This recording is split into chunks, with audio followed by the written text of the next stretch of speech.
Oke, teman-teman, selamat datang kembali. Kali ini kita akan memasuki sesi kuliah umum mengenai estetika pesisir dan pegunungan Nusantara bersama narasumber Pak Juli Jati Prambudi. Baik, sebelumnya saya akan membacakan, perkenalkan diri dulu. Saya Rais Anggito dari LSF Diskurs Malang. Saya akan membacakan terlebih dahulu CV dari Pak Juli ini. Ya, sudah datang beliau, Pak Juli. Halo Pak Juli, selamat sore. Baik, beliau merupakan seorang dosen jurusan seni rupa, jurusan desain dan pasca sarjana di UNESA, Universitas Negeri Surabaya. Mengampu beberapa mata kuliah seni dan statistika, penulis kritik seni di sejumlah media massa, merupakan penulis dari 13 buku yang fokus dalam skup seni. Kemudian beliau juga merupakan kontributor sejumlah penulisan katalog pemeran seni rupa berskala lokal, regional, nasional, sampai internasional. Saat ini beliau tengah mengembangkan komunitas dan kanal kesenian Omah Mikir di Kota Batu. Baik, ini dia kita persilakan Pak Juli Jati Prambudi untuk mengisi sesi kuliah umum pada sore kali ini. Baik, Pak Juli. Sebelum kita mulai pada sesi kuliah umum ini, saya ucapkan terima kasih kehadirannya Pak Juli pada sebagai narasumber di Pilofest ID tahun ini. Dan terima kasih juga para peserta yang masih setia dengan antusiasme yang sama seperti hari-hari lalu, karena ini hari terakhir Pilofest ID 2021 ya. Dan juga saya ucapkan terima kasih kepada rekan media yaitu Mojok.co dan Kompas ID atas dukungannya sehingga terselenggaranya acara Pilofest ID 2021 ini. Baik, waktu jaringan dan layar saya persilakan kepada Pak Juli untuk mengisi sesi kuliah umum ini. Silakan Pak. Terima kasih. Baik, selamat sore. Assalamualaikum warahmatullahi wabarakatuh.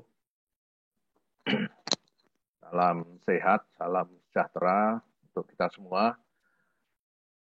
Pada sore ini saya mendapatkan kehormatan dari kawan-kawan di Pilofest untuk berbicara yang sesungguhnya itu bukan keahlian saya ya. Jadi saya harus mendeklar dulu diri saya bahwa konsentrasi saya sebenarnya pada estetika modern dan kontemporer.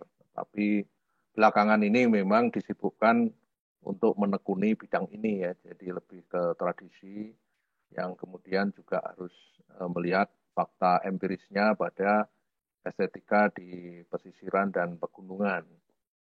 Itu satu dekade belakangan sebenarnya. Tapi sejak dulu saya memperhatikan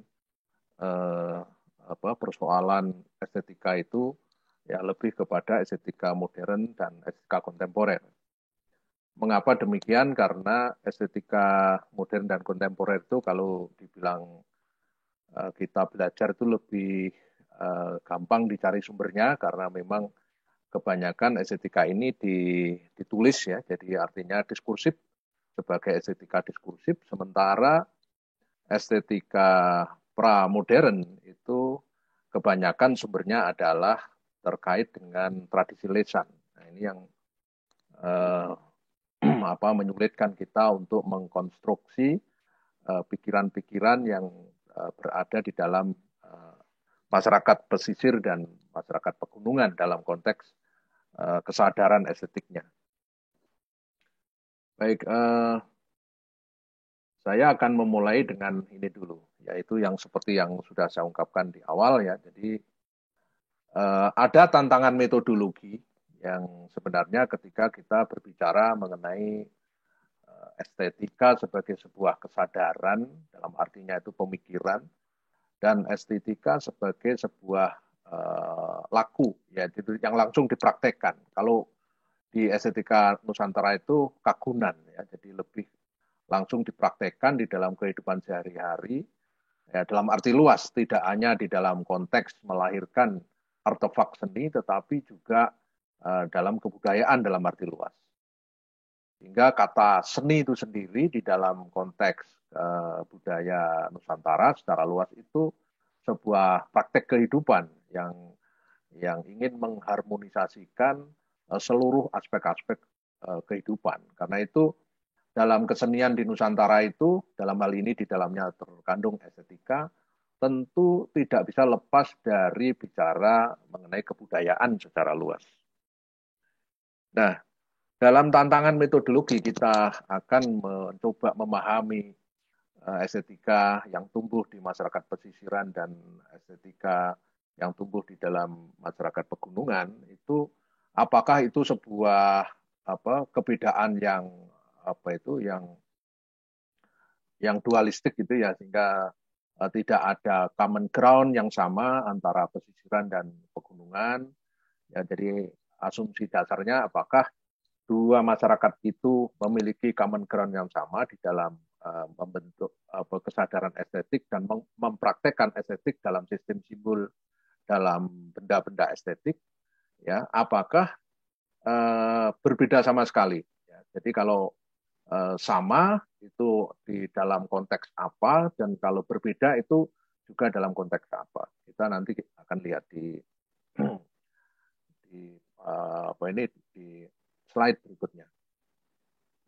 Nah, saya merasakan ada tantangan yang saya sebut tantangan karena memang sumber-sumber tulisan dalam arti perdebatan pemikiran di dalam estetika yang terutama di Indonesia ya, yang disebut dengan Nusantara itu, dalam dua konteks dua masyarakat itu memang betul-betul kita tertantang bagaimana kita akan mampu mengembangkan satu metode yang kemudian itu bisa dipakai untuk membuat satu analisis yang kemudian juga kemudian merefleksikan sekaligus membingkai dalam suatu konsep yang utuh tentang konsep-konsep estetik yang dalam dua masyarakat itu. Nah, ini tentu kita mau tidak mau karena pemikiran-pemikiran dari yang disebut tokoh atau pemikir dalam dalam tradisi masyarakat pesisir dan pegunungan, karena betul-betul sangat sulit dicari, maka mau tidak mau kita harus masuk kepada sumber tradisi lisan. Nah, ini jumlahnya sangat luar biasa ya, dan itu diturunkan terus-menerus oleh masyarakat tradisi ya, dan itu juga dijadikan semacam falsafah dalam seringkali dipakai untuk menjadi referensi pedoman hidup di satu masyarakat. Itu bentuknya bisa macam-macam ya, bisa berupa dongeng, legenda, mitos ya, dan sebagainya. Dan dalam masyarakat pramodern tentu hal itu sangat diperlukan karena memang itu merupakan suatu sistem pengetahuan yang sebenarnya, dan itu dipakai untuk mentransfer ajaran-ajaran tentang nilai-nilai ya, yang kemudian nilai-nilai itu dijadikan pedoman untuk kehidupan bersama. Jadi tradisi lisan saya kira sangat banyak sekali di Nusantara, dan ini menjadi bidang ilmu tersendiri yang metodologi dan cara memahaminya itu sangat berbeda dengan ilmu-ilmu yang lain. Kemudian yang kedua, estetika di dalam konteks pramodern, saya sebut saja pramodern itu untuk nanti membedakan antara estetika modern dan kontemporer yang diskursif. Dan ini di dalam kenusantaraan itu estetika itu adalah kagunan ya. Jadi kagunan itu dalam arti estetika yang langsung mewujud dalam satu artefak ya, atau ya katakanlah karya-karya estetik begitu ya, dan dalam bentuk apapun ya, mulai dari fungsi-fungsi yang berbeda-beda, mulai fungsi-fungsi ritual sampai fungsi profan ya, itu merupakan hal yang dikondisikan bahwa seluruh benda yang dipakai itu di Nusantara itu tidak terkait dengan konsep-konsep fine art maupun applied art. Kalau dalam seni rupa itu ada konsep fine art dan applied art. Konsep itu sebenarnya mulai menjadi sebuah perdebatan filsafat itu kan, dan apalagi kemudian menjadi sebuah bagian daripada bidang ilmu itu abad 18 ketika Alexander Gottlieb Baumgarten itu mengangkatnya sebagai sebuah studi khusus ya mengenai sensibilitas tentang hal yang pencerapan terhadap gejala keindahan itu kemudian itu dijadikan satu objek filosofi yang kemudian melahirkan apa yang disebut dengan estetika sebagai sebuah gejala, sebagai sebuah kagunan sebenarnya itu juga di Barat pun juga sudah dipraktekkan sejak di dalam kebudayaan Yunani sampai sekarang ini ya. Nah, tetapi di sana itu di Barat tentu kita banyak mendapatkan teks yang menjelaskan mengenai pikiran-pikiran di balik perdebatan estetika di sebelum menjadi sebuah ilmu yang disebut dengan estetika itu. Nah, sebaliknya di kita itu tidak ada seperti itu. Ya, sejauh pengetahuan saya, kita tidak menemukan suatu filsuf, ya katakanlah filsuf itu seperti tradisi di Barat begitu, yang memang memiliki otoritas dan kemudian dia berpikir tentang konsep atau filsafat tentang estetik itu. Nah, kenapa? Karena semua hal itu hanya berbentuk kegiatan, praktek, budaya, ya, dan itu tentu kita akhirnya menemukan benda-benda saja, artefak yang kebanyakan juga akhirnya kita harus bekerja sama atau menggunakan pendekatan keilmuan yang bermacam-macam. Nanti ada arkeologi, ada filologi dan seterusnya. Nah, kemudian tulisan. Ya, jadi tulisan itu bentuknya adalah prasasti, lontar, kakawin. Ya. Itu adalah tulisan-tulisan yang ditulis di media-media yang berbeda. Prasasti kebanyakan memang ditulis di batu, kemudian lontar itu di dauntal, ya, rontal, kemudian dan sastra kakawin di sini adalah yang mulai tumbuh setelah ini mulai era Singasari, Majapahit dan seterusnya itu sudah ada ini sastra-sastra kakawin yang membicarakan mengenai soal rasa, soal pamrih, soal rahayu dan seterusnya itu banyak diungkap konsep-konsepnya itu. Pertanyaannya konsep-konsep seperti itu apakah mereka menyebutkan estetik? Tidak ada kata-kata itu. Ya, jadi dia hanya membuat sebuah konsep mengenai apa itu tentang kegiatan kebudayaan yang terkait dengan keindahan itu.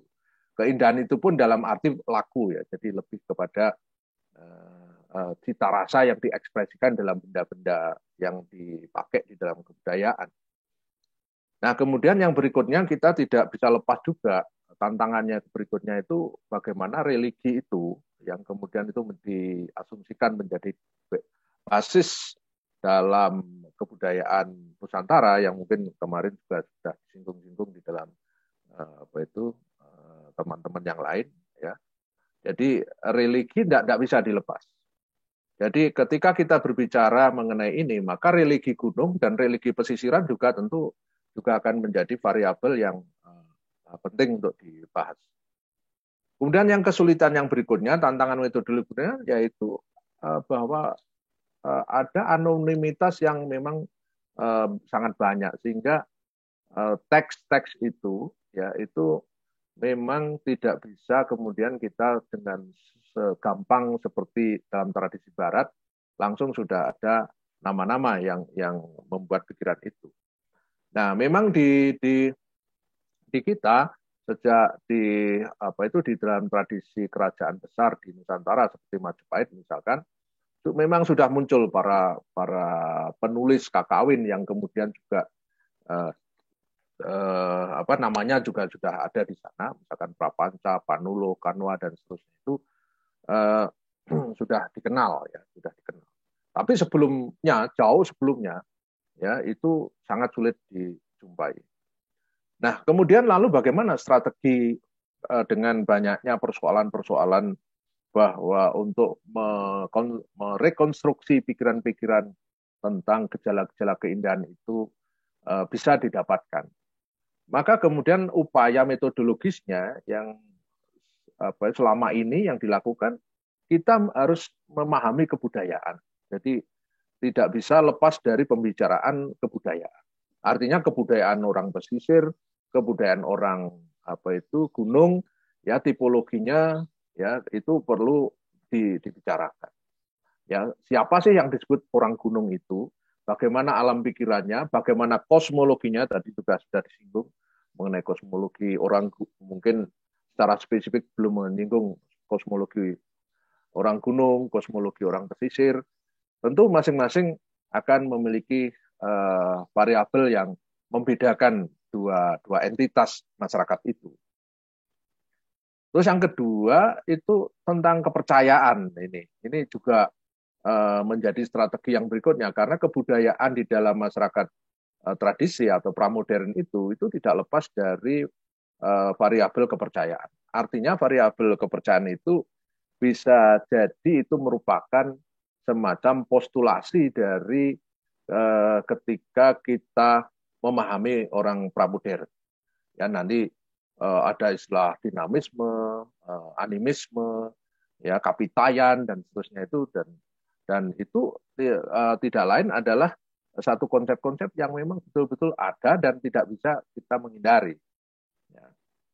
Kemudian yang berikutnya kebanyakan juga di dalam persoalan metodologi kita melingkar-lingkar gitu ya, sehingga kita juga melalui jalur sosioantropologi. Jadi lebih melihat jaringan sosialnya, struktur sosialnya, kemudian juga antropologinya, jadi lebih ke manusianya, cara berpikirnya, ya kemudian sistem simbolnya itu yang kemudian bisa dijadikan pintu untuk membuat satu pemahaman tentang estetika orang gunung dan orang pesisir. Dan yang tidak kalah pentingnya juga melalui bantuan ilmu arkeologi.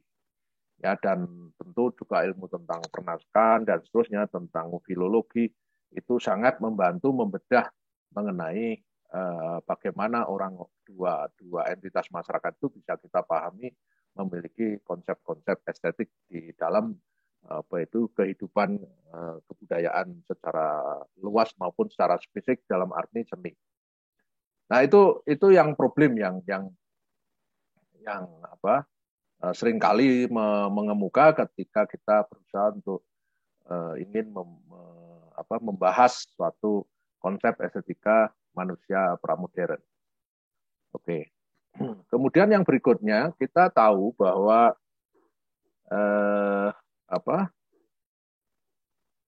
dalam konteks yang luas, dalam artian itu katakanlah Nusantara begitu ya. Jadi Nusantara itu bagi saya adalah rumah budaya, geokultural, ya geokultural, di mana di situ kita bisa menggali konsep-konsep estetika Nusantara, kalau boleh disebut dengan estetika Nusantara.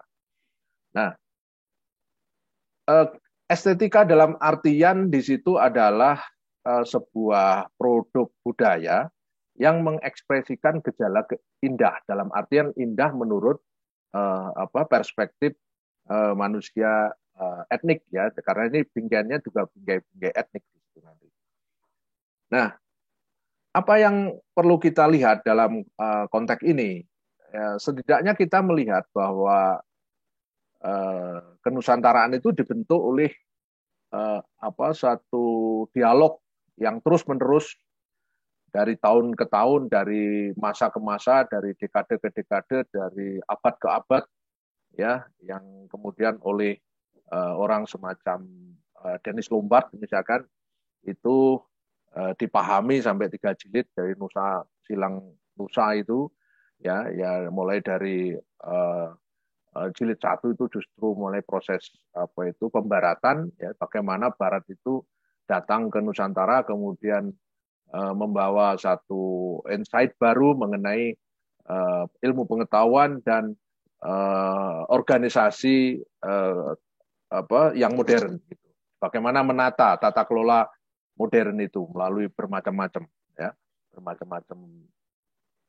metode di situ, antara lain melalui metode pendidikan, pengetahuan dan seterusnya. Kemudian jilid yang kedua itu mereka di Dennis Lombard itu lebih membicarakan bagaimana gelombang India yang datang ke Nusantara, kemudian berdialog dengan kebudayaan di Nusantara, ya langsung melahirkan satu akulturasi, asimilasi dan seterusnya di dalam kenusantaraan ini, sehingga terjadi perubahan-perubahan atau transformasi yang tentu berupa hasil akhirnya sebuah malian atau sesuatu yang baru ya yang dikembangkan dari sumber dari India. Dan saya jarang sekali menggunakan kata mempengaruhi. Jadi kalau kata pengaruh bagi saya itu adalah ada superior, ada inferior. Jadi ada yang lebih dominan dan yang berikut yang dipengaruhi itu diposisikan tidak dominan. Ada hegemoni, ada semacam menghegemoni. Ya. Nah, padahal yang sebenarnya terjadi bagi pemahaman saya adalah dialog. Ya, jadi negosiasi, berdialog. Ya, jadi kebudayaan dari luar itu, ya, itu adalah berdialog dengan kebudayaan Nusantara. Nah, orang mereka bergelombang datang ke Kepulauan Nusantara ini, saya kira memiliki motif yang sama menurut saya. Kenapa? Karena disinilah ada keragaman etnik, ya, bahasa, ya, yang sudah terbentuk sebelumnya, ya, dan kemudian mereka datang selain juga tanahnya itu pas persis di garis khatulistiwa hingga sistemnya tropis, ya, lalu kemudian budayanya itu adalah kebudayaan maritim dan kebudayaan juga pertanian, perikanan dan seterusnya, dan lebih kaya, kepercayaannya juga bermacam-macam di Nusantara itu, maka itu menarik orang untuk yang dari luar itu datang ke sini, datang ke Nusantara ini.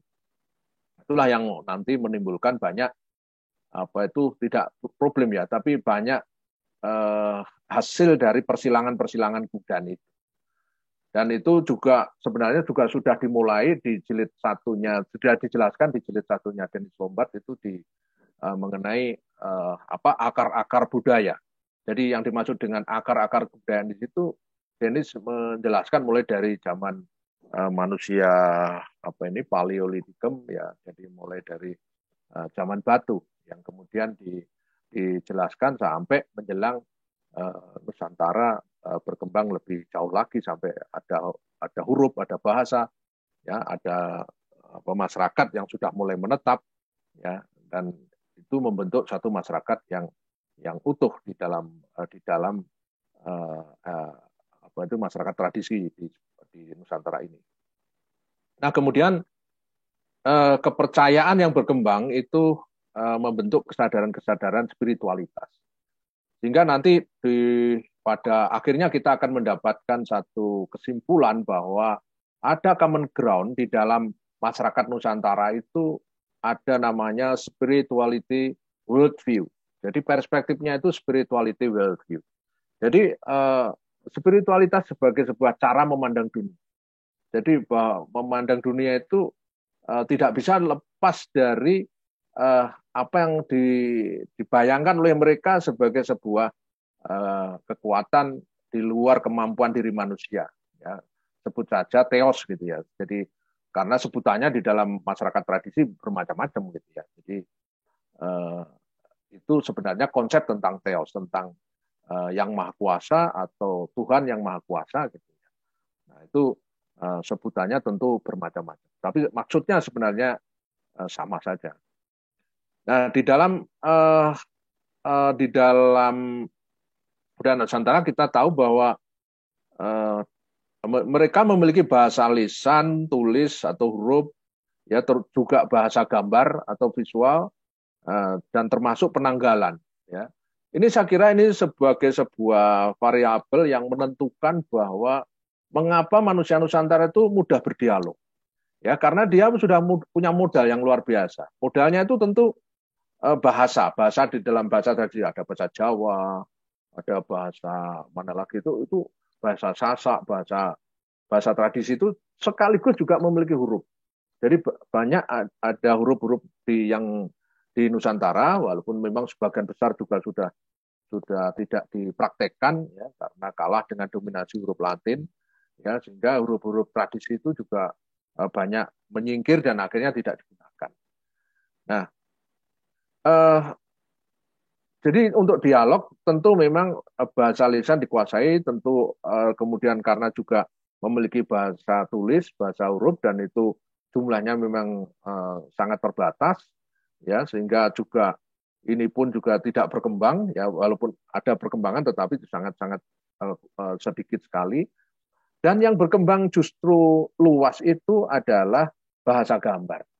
Jadi sistem simbol yang kemudian dipraktekkan dalam benda-benda bermacam-macam, mulai dari kain, ya tekstil, budaya tekstil Nusantara, kemudian rumah, ya rumah adat, ya lalu perabot dan seterusnya, termasuk senjata, itu semua ya itu tampil sebagai mewakili representasi simbolik dari alam pikiran yang abstrak tadi, yang katakanlah alam pikiran filosofis itu. Nah, ini yang sangat banyak sekali ini, sangat banyak sekali. Dan misalkan mengenai warna saja ya, konsep tentang warna itu kalau di riset itu kita sangat berbeda dengan konsep di Barat misalkan. Nah, di Barat mengenal apa yang disebut dengan warna primer misalkan, teori warna primer itu ada merah, ada kuning, ada biru, ya. Dan itu kalau di Barat itu tiga itu akan menentukan warna-warna selanjutnya karena kalau merah dicampur biru jadi ungu, terus kemudian merah dicampur kuning jadi merah dicampur kuning jadi ungu, sorry, jadi apa itu jadi vermilion. Kemudian uh, kalau ini dilacak di Nusantara itu warna-warna itu selain juga punya unsur warna tiga itu, ya mereka itu nanti akan ada persoalan ya warna tidak bisa dibuat berskala kayak di Barat, misalkan apa warna primer, warna sekunder, warna tersier. Di Nusantara tidak mengenal warna-warna berskala ya seperti yang di Barat itu. Di Nusantara itu warna itu tampil sebagai warna simbol. Ya, jadi uh, dan jumlahnya juga tidak sekaya yang ada, artinya maksudnya misalkan Dayak misalkan.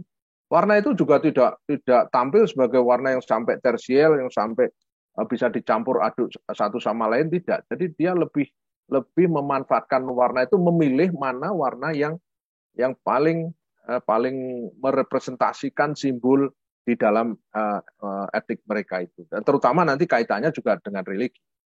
Nah, ini memang riset ini sedang berjalan terus ya, membuat satu apa itu pertemuan warna, pertemuan bentuk, pertemuan gaya itu sebagian besar juga sudah dimulai oleh Mas Hoki Sintongkir ya, misalkan Hoki Sintongkir itu sudah sangat luar biasa, dia bisa apa itu menggabung-gabungkan, menghubung-hubungkan ya bentuk satu dengan bentuk lain, misalkan di dunia batik itu ya motif satu dengan motif lain, warna satu dengan warna lain, bahkan juga sampai merambah ke sambel dan seterusnya itu.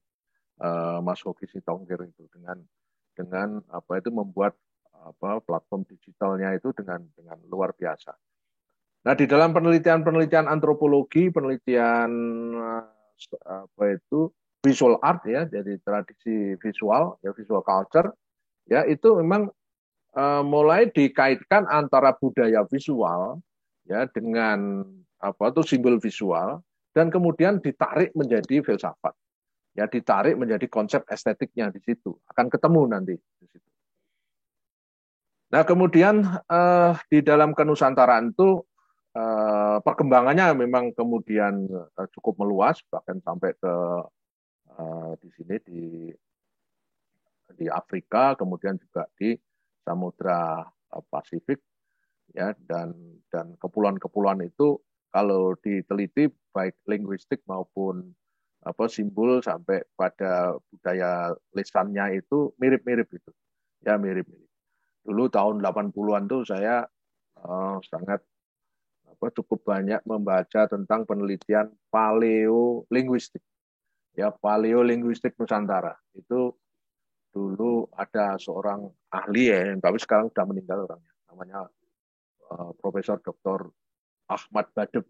Ya, Ahmad Badeb. Kebetulan dia guru besar di Indonesia, dulu masih IKIP namanya. Ya, dan dia menekuni itu. Dia menelusuri perubahan morfologi, perubahan makna, ya kemudian varian kata di bahasa-bahasa di kepulauan ini, di negara-negara kepulauan di Pasifik ini, ya. Dan ternyata apa yang terjadi, banyak kesamaan-kesamaan, ya. Jadi banyak kesamaan, ya, dan itu tentu karena adanya migrasi orang-orang di Nusantara itu menyebar ke mana-mana.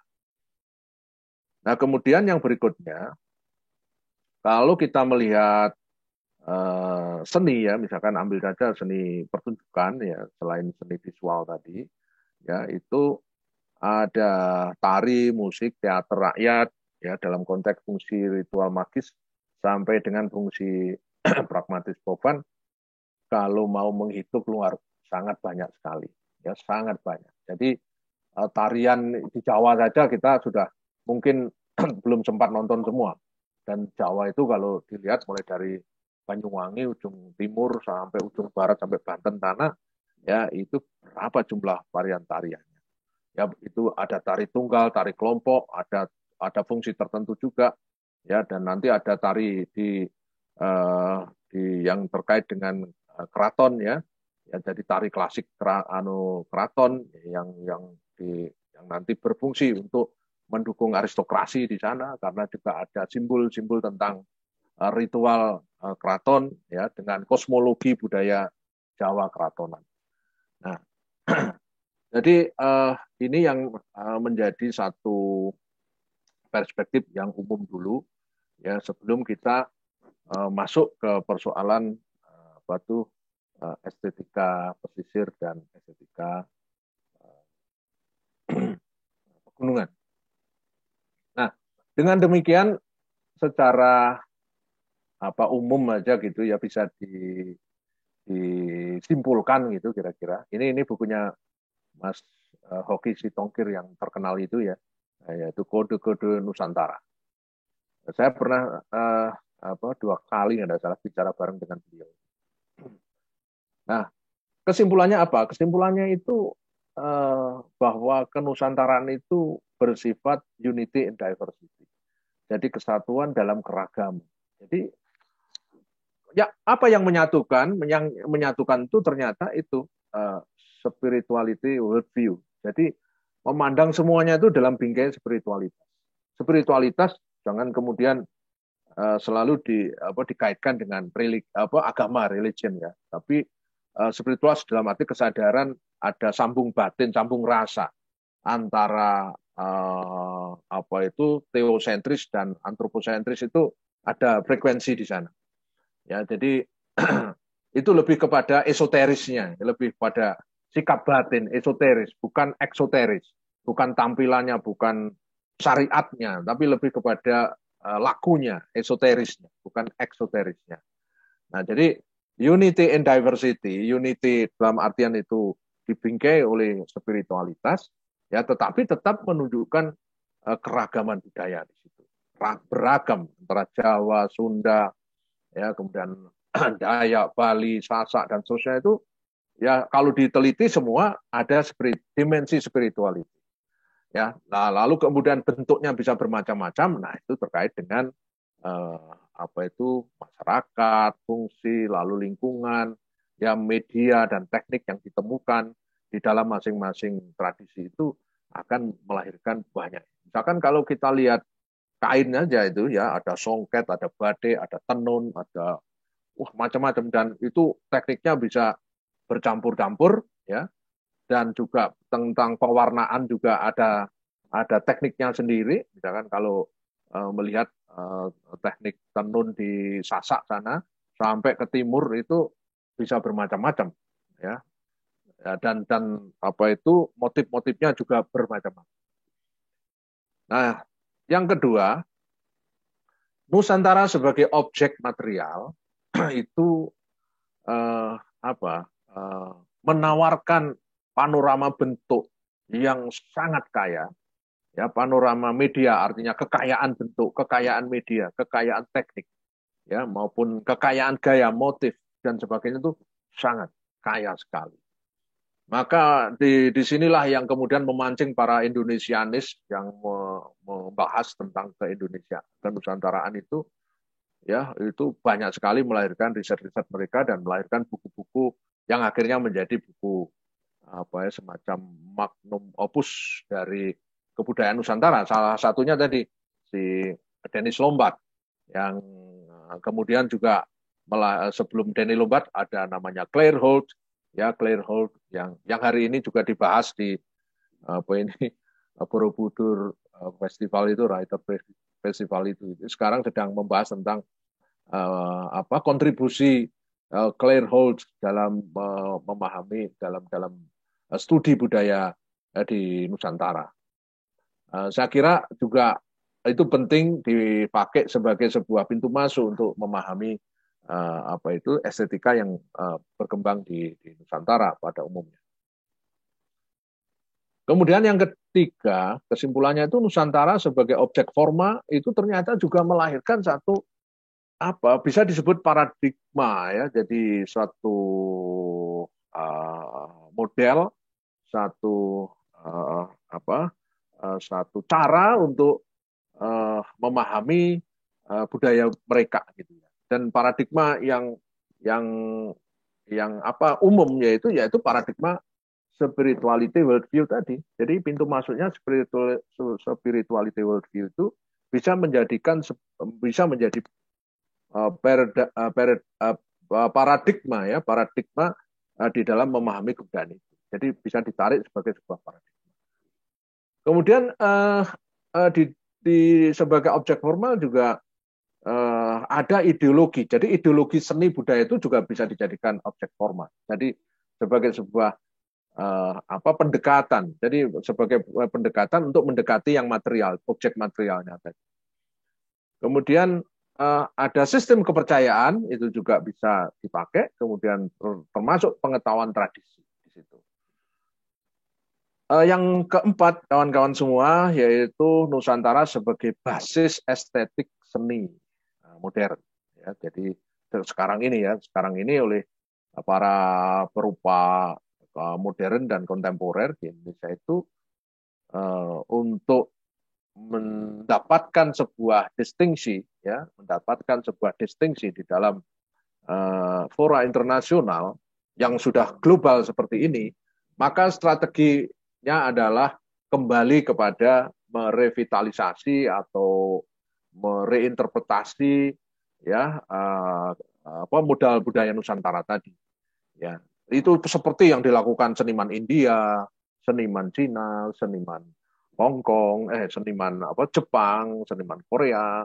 Nah, tentu seniman Indonesia karena di sini modal budayanya sudah sangat luar biasa banyak, ya maka mau tidak mau itu juga bisa ditarik sebagai sebuah modal untuk mengembangkan dan mengembangkan cita rasa estetik yang dianggap kontemporer itu, ya yang bisa bersifat hibrid, ya bersifat apa itu perpaduan dari macam-macam unsur, ya sehingga mereka bisa apa memperlihatkan sebuah aesthetic distinction. Jadi ada perbedaan yang signifikan bila itu dilihat bersama-sama dengan seniman-seniman dari luar. Dan itu saya sangat melihat betul di dalam forum-forum pameran nasional maupun internasional itu. Dalam Biennale misalkan, dalam Biennale internasional itu para kurator itu kebanyakan juga memilihnya itu apabila seorang seniman yang diundang misalkan dari berbagai bangsa itu juga masih bisa dikenali karena di situ ada kode-kodenya, kode-kode tentang mereka, kode-kode tentang bangsa. Ya, jadi kode itu seperti kata kunci ya keywordnya untuk membuka, ya untuk memahami apa itu kebudayaan itu atau seni. Dalam hal ini seni modern itu juga menggunakan kode-kode Nusantara. Itu akan bisa masuk di situ. Nah, kode itu apa? Kode itu adalah tanda spesifik atau khas atau eksklusif ya yang menggambarkan ya kesatuan makna simbolik yang melekat pada individu atau masyarakat atau bangsa sebagai identitas sosiokultural. Ya, ini saya kira yang betul inklusif bukan betul eksklusif. Oke. Jadi kode itu tanda yang spesifik. Kemudian kita makin masuk ya. Jadi tadi gambaran umumnya bagaimana kita mulai memahami estetika pegunungan dan pesisiran. Ya, Jacob Sumarjo di dalam buku Estetika Paradoks itu dia mencoba menganalisis ya estetika manusia seni di Nusantara itu ya memang tadi yang karena sudah jelas metodologinya akan tidak ditemukan aktor-aktor atau para pemikir estetika diskursif di dalam kebudayaan Nusantara, maka mau tidak mau Pak Jacob melalui analisis kebudayaan. Ya, jadi kebudayaan tradisi yang kemudian dibedah. Lalu dia menemukan ya empat tipikal ya empat kategori katakanlah gitulah masyarakat Indonesia, masyarakat primordial Indonesia. Jadi masyarakat primordial.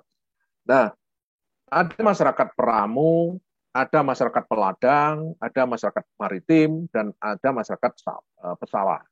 Ya, jadi masyarakat peramu itu hidupnya di dalam pola dua. Jadi pola dua itu hitam putih ya. Jadi posisi biner ya. Jadi ada mati, ada lahir. Jadi, makanya dalam sistem simbolnya itu juga hal-hal yang sifatnya pertemuan antara plus minus itu ya melahirkan chaos. Ya, jadi kayak di Papua misalkan suku-suku tradisi, suku-suku pedalaman itu kenapa suka perang itu karena perang itu adalah untuk melahirkan chaos dan chaos itu akhirnya nanti akan melahirkan satu tata hidup yang baru ya. Jadi itu pola dua. Jadi biasanya nanti untuk masyarakat yang berpindah-pindah ya, jadi pemburu ya peramu. Jadi pemburu dan peramu itu memandang dunia world view-nya itu hanya dipandang dengan dua hal yang saling berseberangan. Ya, laki, perempuan, siang, malam, ya lingga, yoni begitu ya. Jadi pola dua itu yang nanti akan bisa dilihat di dalam artefak-artefak mereka. Dan yang berikutnya itu masyarakat peladang. Peladang ini sudah mulai membentuk masyarakat yang menetap, ya. Jadi masyarakat ladang itu, ya ladang itu bisa di lereng bukit, bisa di lembah, ya. Jadi ladang itu adalah masyarakat yang sudah mulai menetap, ya. Karena itu polanya juga sudah bertambah. Jadi pola 3. Nah, pola orang peladang itu adalah embrio adanya triangle ya, triangle. Jadi antara ada konsep mengenai teosentris, ada konsep yang namanya antroposentris dan ada konsep yang bernama kosmosentris. Jadi karena sudah menetap, maka kemudian mungkin ada waktu untuk merenung bahwa di dalam kehidupan bukan dia yang hadir, bukan hanya manusia yang ada, ternyata ada di atasnya dia. Maka kemudian muncul kepercayaan mereka, ya, ada kepercayaan di situ. Ya, kepercayaan itu kemudian dibakukan menjadi sebuah sistem kepercayaan. Nah, maka di sana ada namanya entitas namanya teosentris. Kemudian selain dia di luarnya itu dia hidup di dalam satu lingkungan alam yang menjadi menjadi bagian dari dirinya. Jadi bukan bagian yang terpisah, tapi bagian yang inherent di dalam kehidupan dia. Ya, makanya harus dijaga, harus dilestarikan, harus harmoni dengan alam. Ya, jadi kalau di mana itu di Bali misalkan muncul konsep nama Trihitakarana, misalkan itu Trihitakarana itu tiga itu tidak bisa lepas. Ya, jadi tidak bisa satu dihilangkan. Ya, jadi dia sudah memiliki konsep itu. Nah, nanti akan bisa dilihat juga di dalam konsep estetiknya yang kemudian banyak mengeksplor simbol-simbol segitiga. Dan yang berikutnya ada yang disebut dengan masyarakat maritim. Ya, ini mungkin yang kemudian disebut dengan masyarakat pesisir. Ya. Nah, masyarakat pesisir polanya nambah lagi satu, berarti 4. Ya, 4 adalah simbol penjuru mata angin. Ya, jadi simbol arah, ya, simbol arah. Tetapi nanti di dalam arah yang 4 itu, yaitu utara, timur, selatan, barat, ya itu biasanya nanti juga disimbolkan dengan warna. Dan ini yang menarik di Nusantara itu warna-warna untuk menyimpulkan utara antara orang Jawa dengan orang Bali, antara orang kemudian yang barat Nias, kemudian yang lain-lain itu berbeda-beda. Tetapi ada apa itu kesamaan pola. Jadi itu merupakan yang dimaksud adalah simbol mengenai embrio dari konsep konsep nanti kiblat papat lima pancer itu di pola 5 itu untuk masyarakat pesawah. Nah, jadi masyarakat pesawah. Jadi masyarakat pesawah itu nanti hidupnya sudah menetap, anggotanya banyak, ya setiap keluarga bisa 10-15 anaknya, ya dan rumahnya itu nanti dibuka, ada semi terbuka di depan, kemudian di tengah itu ada semi tertutup, di paling belakang rumahnya tertutup. Ya, itu nanti ada gambarnya di belakang. Jadi masyarakat pesawah ya itu sudah pola 5. Nah, teman-teman bisa membaca ini lebih detail bukunya Pak Jacob ini karena tebal bisa mungkin sebagai informasi yang belum pernah membaca bisa dibaca karena di sini dianalisis dari berbagai banyak kebudayaan tradisi yang berkembang di Nusantara. Nah, inilah. Jadi simbol-simbol itu kalau kemudian diklasifikasi itu menjadi 5, ya, menjadi 5. Setidaknya ini menurut klasifikasi dari NetFAM, ya. 1979 yaitu symbolic classification. Ini sebagai hasil dari penelitian dari masyarakat bermacam-macam ya, mulai dari masyarakat tadi peramu sampai ke masyarakat maritim sawah ya, masyarakat sawah. Ada triadic section classification. Jadi ada triadic 3, jadi Tuhan, manusia, alam. Ini ada di mana-mana, jadi ini di Nusantara sangat banyak sekali perwujudannya, ya, dan biasanya diwujudkan dengan segitiga. Kemudian ada 4, ya, jadi ada konsep utara, selatan, timur, barat, atas, bawah, kiri, kanan. Halo, gimana Bu? Ya, Pak, mohon maaf, saya potong. Waktunya sisa 5 menit lagi ya, Pak, untuk pemaparan materi. Terima kasih. Waduh, ini masih banyak sekali. Ya, Pak, selanjutnya akan sesi tanya jawab, Pak. Oh iya, iya, iya. Ya, masih Silakan, Pak. banyak, saya percepat saja. Yang lima itu Legi, Pahing, Pon, Kliwon, Wage, atau utara, selatan, lalu pusat, timur, barat. Itu yang tadi, yang masyarakat sawah. Kemudian ada 7, ya, 7, simbol 7, yaitu Sapta Loka. Jadi ada Burloka, Buah Loka, Loswah Loka, Mahaloka, Jana Loka, Tapaloka, dan Satya Loka. Itu bertingkat ya, makin ke atas tuh makin suci, ya, makin ke bawah makin tidak, ya, jadi makin makin apa itu ya bawah ya, jadi Burloka itu bangsanya Iwan Melata, pokoknya Banaspati, setan itu termasuk di dalam Burloka. Ya, terus sampai ke Satya Loka itu makin suci. Kemudian ada yang paling kompleks yaitu ada 9 ya. Dan sebenarnya di dalam tradisi Hindu itu bisa dibahas di dalam ajaran Astagina ya. Astagina. Di situ ada 9 ajaran tentang apa dewa-dewa yang berada di dalam 9 penjuru itu. Nah, secara umum kita melihat bahwa tradisinya simbol sebenarnya masyarakat itu mau hidup dimanapun, mau pegunungan maupun pesisiran, ketika dia mengalami berada di dalam kesadaran kesemestaan seperti ini, maka ternyata itu akan melahirkan imajinasi yang kurang lebih sama, yaitu kesimpulannya akan mendapatkan 3 simbol utama ini, apa kode persegi, kode lingkaran, kode segitiga. Jadi ada persegi 4 itu nanti akan menjadi konsep mandala, kemudian segi lingkaran itu adalah bisa circle, bisa sebuah kesempurnaan, ya. Terus segitiga itu adalah yang triadik tadi. Nah, kita lihat nanti di dalam Borobudur itu gabungan dari mandala dan lingkaran, misalkan. Ya, kita lihat, nah seperti ini. Jadi di mana-mana itu ada, ya. Jadi kayak Mesir, piramid Mesir, padahal ini 5.000-an tahun yang lalu ya sudah ada konsep seperti itu. Lalu Borobudur juga segitiga, tapi juga mandala ya, mandala, kemudian lingkaran.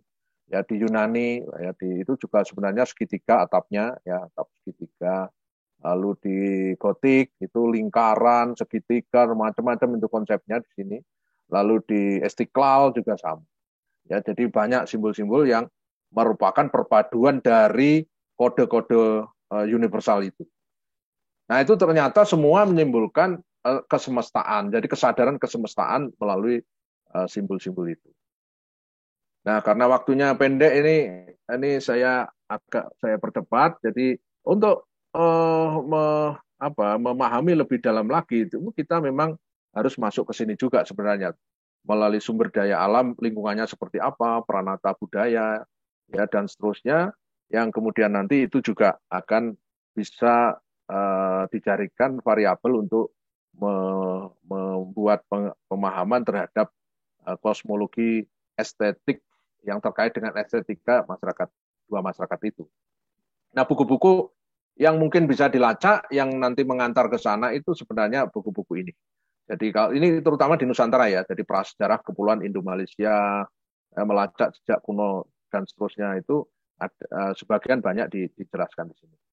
Nah, yang terkait dengan karya itu juga ini hasil-hasil riset yang membuktikan bahwa apa yang saya katakan di depan tadi secara simbolik dan secara kagunan dipraktekkan di dalam artefak-artefak seni di Indonesia, terutama budaya visual di tekstil, ya batik, senjata, topeng, ya dan seterusnya. Nah, ini bukunya Claire Holt ya, yang sangat legendaris ya, Art in Indonesia Continuities and Change, kemudian Dennis Lombard. Ini saya kira juga bisa menjadi pintu kita untuk lebih menelaah itu. Karya artefak yang sebelum dialog dengan kekuatan luar ya, dengan budaya luar ya, kita sudah memulai dalam budaya primordial itu ya, tangan-tangan di gua mengecap itu lah. Kemudian ada menhir, dolmen, lalu waruga, ya sarkofags, punden berundak dan seterusnya.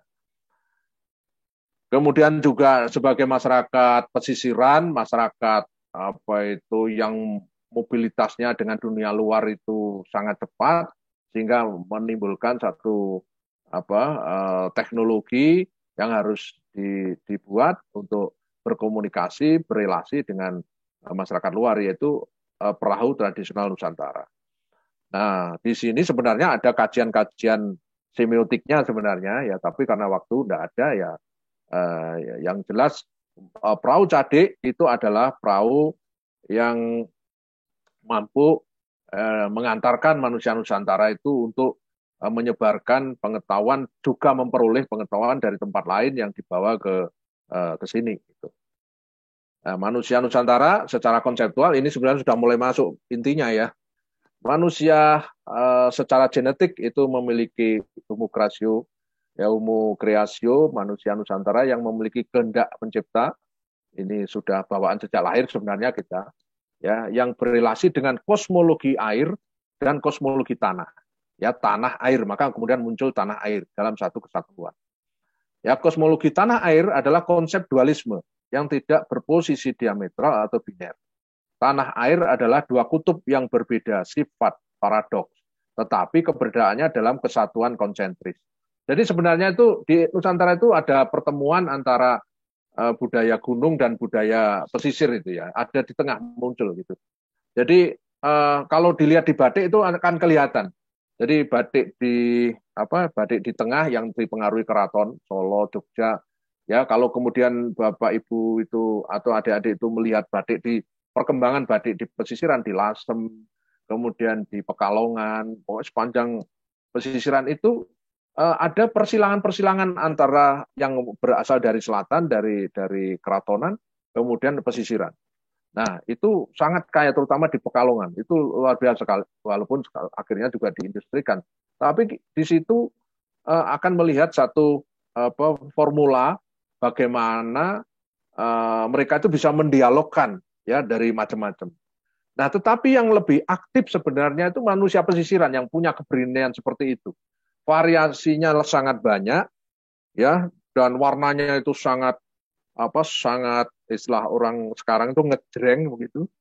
Sementara yang ada di di keratonan itu memang lebih natural, ya, lebih natural. Bahkan warna-warna itu melukiskan itu memang warna-warna tanah, warna dedaunan, warna-warna natural ya, ya kecoklat-coklatan seperti itu. Ya, sementara kalau dilihat di tradisi batik di pesisiran itu lebih bright, ya, lebih kuat warnanya. Dan motifnya itu juga itu luar biasa, jadi mencampur dari macam-macam itu. Itu asiknya manusia pesisir karena manusianya lebih lebih inklusif ketimbang eksklusif. Secara umum ya, bukan berarti terus manusia pesisir tidak ada yang eksklusif, ya banyak juga ya sebenarnya. Tapi itu kalau dilihat dari perwujudan artefaknya menunjukkan kecenderungan seperti itu. Tanah merupakan representasi simbolik sifat-sifat feminin, ibu, sedangkan air representasi simbolik maskulin. Ya, ini simbol-simbol air itu di masyarakat pesisir.